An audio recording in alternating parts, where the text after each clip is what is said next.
What's up, everybody? My name is Shannon and I am still waiting for my Satyr, and today we are talking about A Forgery of Roses by Jessica S Olson. Is this the best book in the world? Probably not. However, the vibes is just like exactly my kind of thing. So I was absolutely like in love with this book from start to finish. What time period are we in? My God, I do not even know. Some kind of old-timey, like Victorian-esque, maybe like early 1900s, whatever.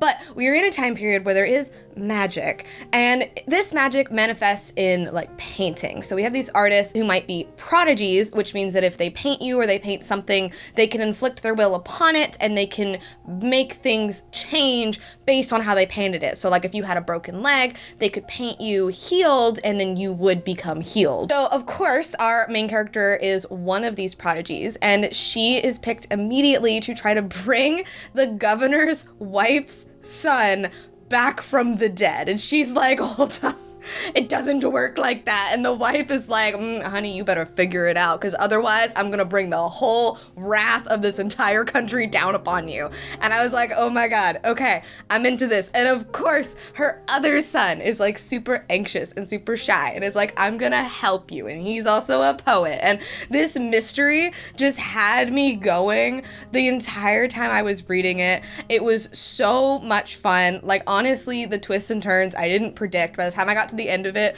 I was like, wow, like this is really where it took me. Just the campiness was so fun. I really loved the romance in this book.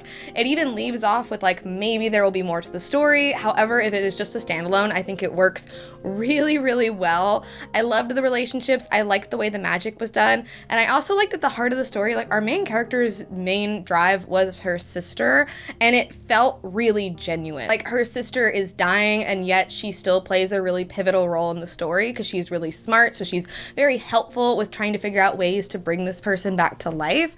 And the whole time, like she felt just as central to the story as the main character did, and their relationship just made a lot of sense. Because a lot of times when you see books like this where it's like, oh, the main character's, you know, sister or brother or whoever is dying, like they're just very sickly and kind of in the background, and that just wasn't the case here. So it made her motivations feel really warranted. I think my only like kind of criticism with this book is like the motivations of the villain felt a little like, that's very villainous. And like all of a sudden it was just like everything all at once.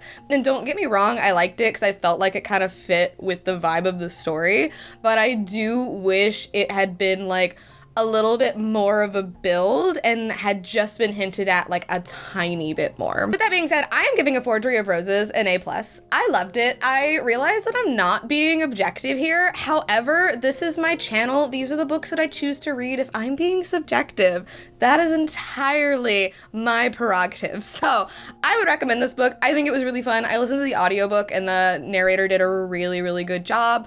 And honestly, I'm really excited to see more stuff from this author in the future. But anyway, thank you guys so much for watching this video. If you liked it, be sure to hit that like button down below, and don't forget to subscribe to Talk Books with me every week. That's everything I got for today, and I will see you guys next time. Bye.